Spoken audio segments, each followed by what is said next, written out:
गांव भैरवपुर में एक ही हवेली के दो वारिस रहते थे। बड़ा भाई राघव धन दौलत का मालिक, लेकिन दिल में घमंड भरा हुआ। और छोटा भाई मोहन, जिसके पास ज्यादा कुछ नहीं था, पर उसकी ईमानदारी ही उसकी सबसे बड़ी दौलत थी। ये हवेली देख रहे हो मोहन? बाबा ने नाम जरूर हम दोनों का लिया था, पर संभाला किसने? मैंने। इस घर की शान मेरी वजह से है। घर की शान दीवारों से नहीं होती भैया। घर की शान उस याद से होती है जो अंदर जिंदा रहती है। तुम्हारी यही बातें तुम्हें गरीब रखती हैं। यादों से चूल्हा नहीं जलता। राघव की जुबान में ताना था, लेकिन मोहन के चेहरे पर न रोष था न शिकायत। उसके लिए पिता की हवेली सिर्फ ईंट पत्थर नहीं, बचपन की सांसें थीं। यहीं बाबा शाम हमें बिठाकर कहानी सुनाते थे। यही माँ दिया जलाती थी। मुझे लगता है उनकी दुआ अब भी इसी आंगन में घूमती है। दुआ से जमीन नहीं बचती मोहन। कागज, मोहर, हिसाब, ये सब समझना पड़ता है। समझ लूंगा भैया। आप साथ हो तो मुझे और क्या चाहिए। बाद गांव भर में एक ही बात चल रही थी, अब हवेली, खेत और बाग का बंटवारा कब होगा। लोग देख रहे थे, सुन रहे थे और अंदाजा लगा रहे थे। शांति काकी। अरे मोहन बेटा, सुना है कल पटवारी आने वाला है। अब तो हिस्से की बात पक्की समझो। जो भी होगा ठीक होगा काकी। बड़े भैया है, न्याय ही करेंगे। भगवान करे तुम्हारा भरोसा टूटने ना पाए बेटा। जमाने का रंग बड़ा जल्दी बदलता है। काकी चली गई, लेकिन उनके अल्फाज हवा में लटक गए। मोहन ने उन बातों को डर की तरह नहीं, एक छोटी सी चिंता की तरह महसूस किया।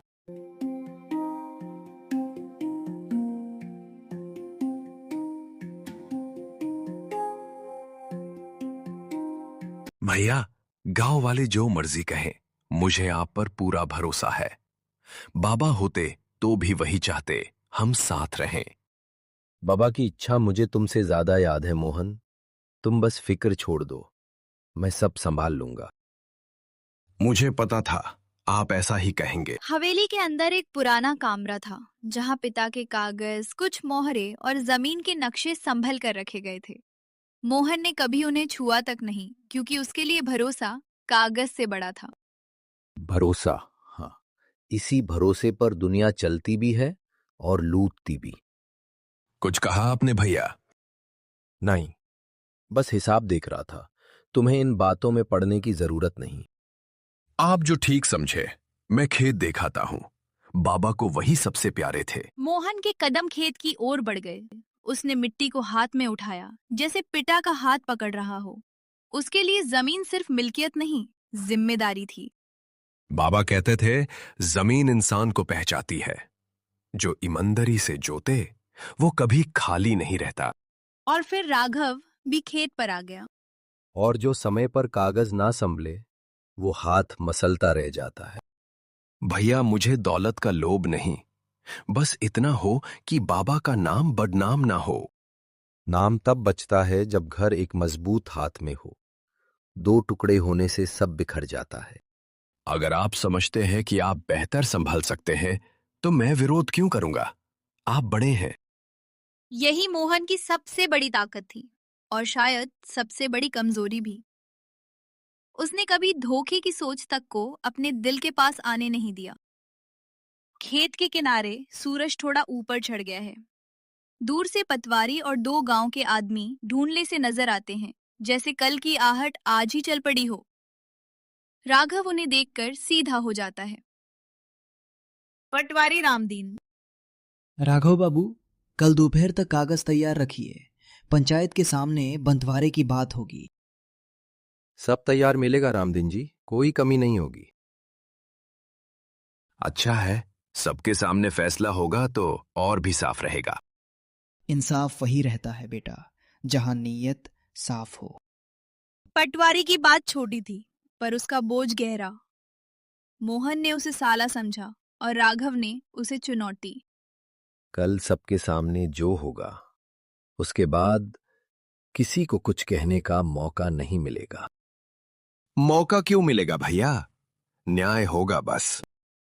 हाँ मोहन, कल न्याय ही होगा, बिल्कुल वैसे जैसे मैं ठीक समझता हूँ।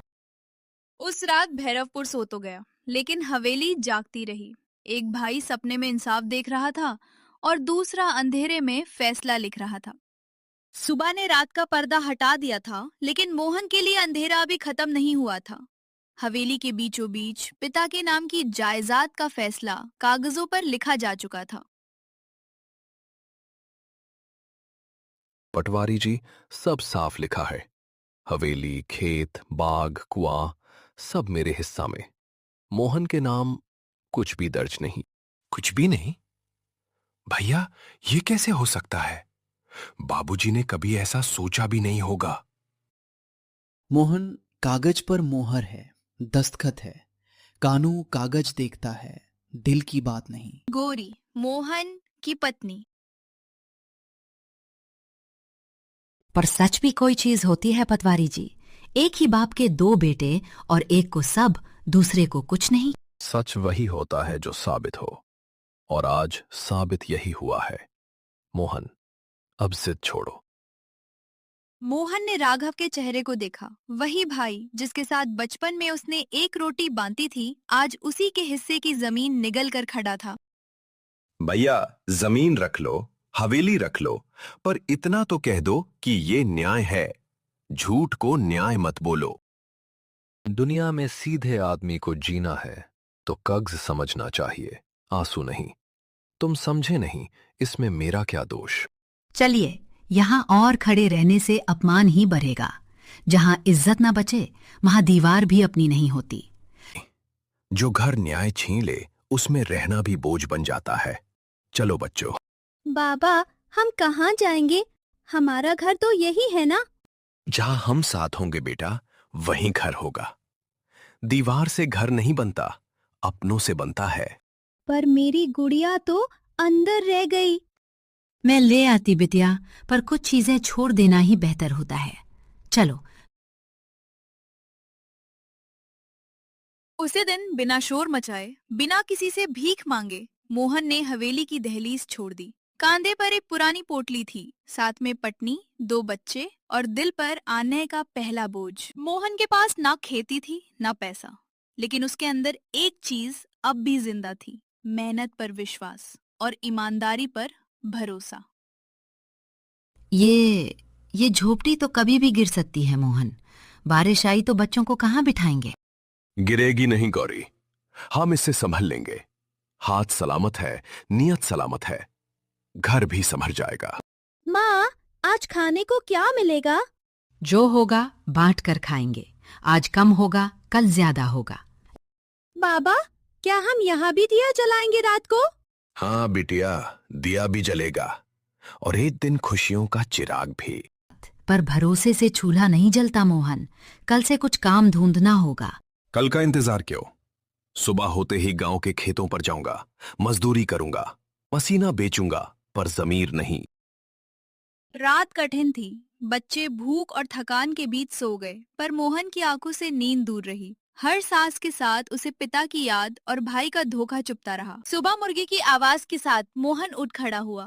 आज से उसकी नई जिंदगी शुरू हो रही थी, जमीन के मालिक की नहीं, मजदूर की। वो तुरंत काम की तलाश में निकल पड़ा, और थोड़ी देर बाद इसे दिखता है कि हरीराम काका के खेत में काम चल रहा है। हरिराम काका, अगर काम हो तो मुझे रख लीजिए। जो मजदूरी सबको देते हैं वही दे दीजिएगा। अरे मोहन, कल तक तुम अपने खेत देखते थे, आज दूसरों के। दिल दुख रहा है बेटा, पर काम है, कर पाओगे? पेट के लिए हाथ चलाने पड़ते हैं काका, काम छोटा बड़ा नहीं होता। ठीक है, धूप तेज है, मिट्टी सख्त है। आधा दिन निकाल लिया तो समझो हिम्मत है तुम में। मोहन ने बिना शिकायत घास उखड़ी, पानी खींचा। धूप सर पर आग की तरह थी, पर उसके इरादे उससे भी ज्यादा तपते हुए। बस करो थोड़ी देर मोहन, हाथ छिलवे हैं तुम्हारे। हाथ छिलने से रोटी मिलती हो तो दर्द हल्का लगता है काका।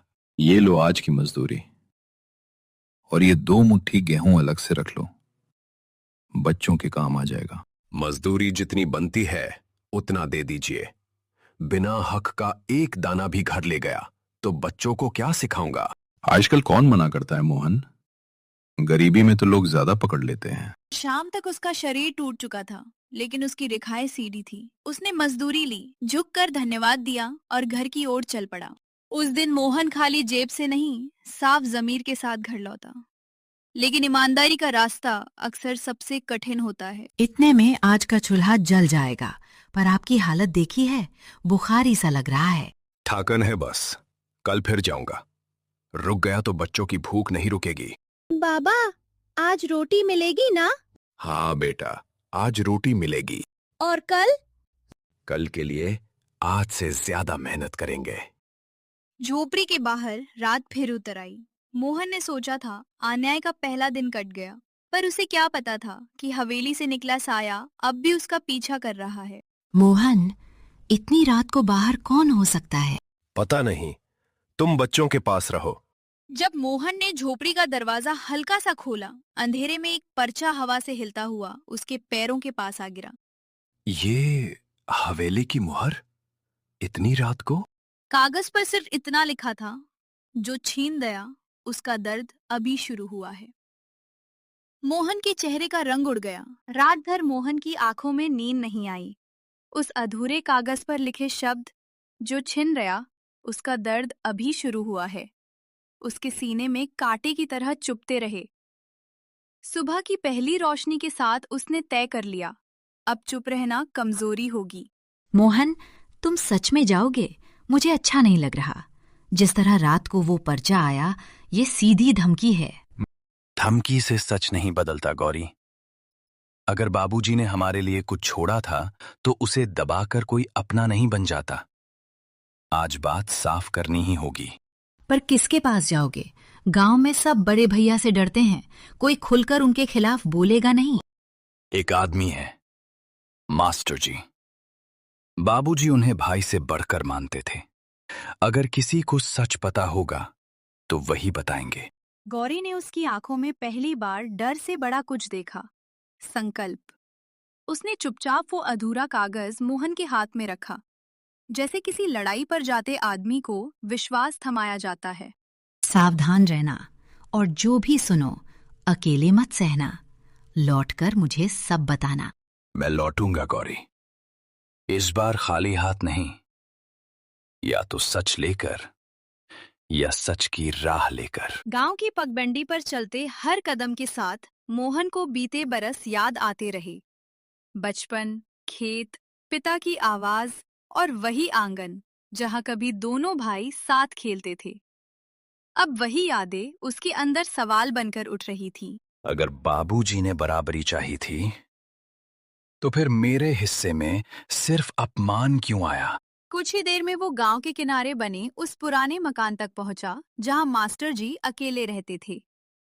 टूटी चौखट, किताबों की महक और बरामदे में रखा पुराना लकड़ी का संदूक सब बीते समय की गवाही दे रहे थे। कौन है बेटा? सुबह सुबह किसे मेरी याद आ गई? मैं हूं मास्टर जी, मोहन, रामदास का छोटा बेटा। अरे मोहन, आओ बेटा आओ।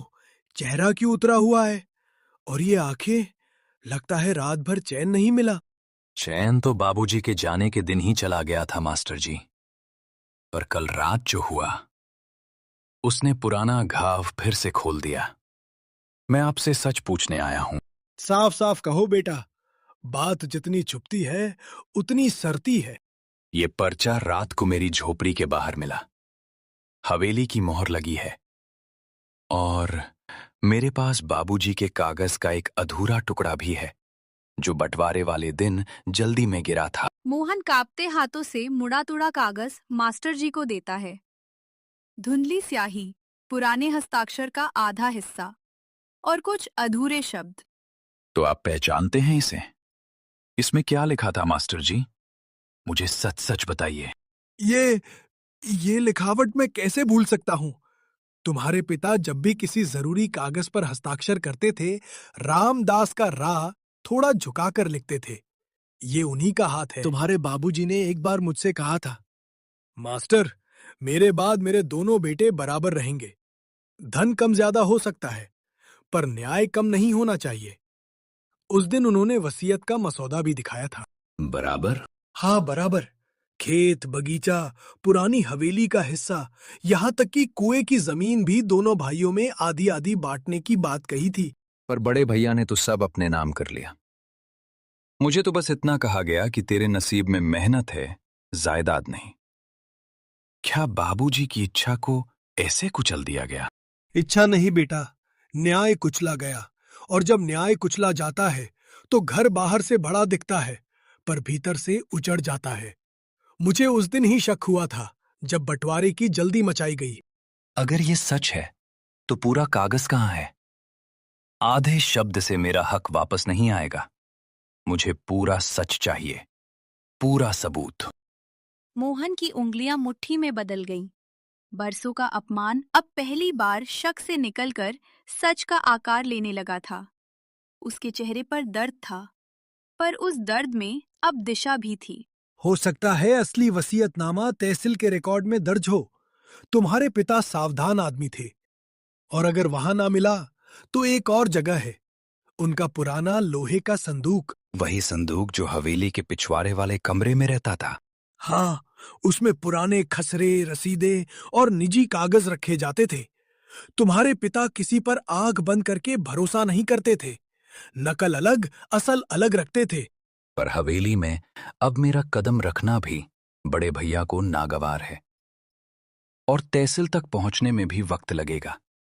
अगर उन्हें भनक लग गई तो वो सबूत मिटा देंगे। इसीलिए जल्दबाजी नहीं, समझदारी चाहिए। पहले तहसील जाओ। सरकारी रिकॉर्ड मिटाना आसान नहीं होता। अगर वहां न मिले तब संदूक तक पहुंचने की राह सोचेंगे। लड़ाई सिर्फ हक की नहीं, चालाकी के खिलाफ भी है। मास्टर जी उठकर पुराने शेल्फ से एक कपड़े में लिपटी डायरी निकालते हैं। धूप खिड़की से भीतर आती है। उड़ती धूल में समय ठहरा सा लगता है। देखो, मैंने सालों पहले कुछ तारीखें नोट की थी। तुम्हारे पिता जिस हफ्ते तहसील गए थे उसी के 2 दिन बाद उन्होंने मुझसे मुलाकात की थी। ये धागा छोटा है पर पकड़ सही है। मतलब रिकॉर्ड मिलने की उम्मीद है? उम्मीद नहीं, वजह है। और जहां वजह होती है वहां खोज बेकार नहीं जाती। मैं आज ही तहसील जाऊंगा, अभी, इसी वक्त। चाहे धूप हो, दूरी हो या रास्ते में कितनी ही अड़चने आए। जाना, पर सावधान रहना। तुम्हारे भाई ने अगर सच दबाया है तो वह उसे बचाने की कोशिश भी करेगा। जो आदमी हक मार सकता है वह डर फैलाने से भी नहीं हिचकेगा। मैं अब नहीं डरूंगा। इतने साल चुप रहकर मैंने सिर्फ अपने बच्चों की भूख बढ़ाई है। अब अगर चुप रहा तो उनकी नजरों में भी छोटा हो जाऊंगा। याद रखो मोहन, गरीबी अपमान नहीं होती, पर अन्याय सहते रहना आत्मा को तोड़ देता है। तुम अपने लिए नहीं, सच के लिए खड़े हो। यही तुम्हारी ताकत है। मास्टर जी की बातों ने मोहन के भीतर बुझती आग को लौ बना दिया। वो उठ खड़ा हुआ। अब उसके कदमों में हिचक नहीं थी, जैसे बरसों बाद उसे अपने ही जीवन की दिशा दिखाई दी हो। आपने आज मुझे सहारा नहीं, हिम्मत दी है मास्टर जी। और तुम मुझे अपने पुराने दोस्त रामदास की याद दिला रहे हो। जाओ बेटा, सच की राह कठिन है पर खाली नहीं लौटाती। तेज कदमों से बाहर निकलता है। धूप अब तेज है, रास्ता लंबा है और दूर तहसील की दिशा में धूल उड़ती दिखती है। मोहन ने बिना देर किए तहसील की राह पकड़ ली।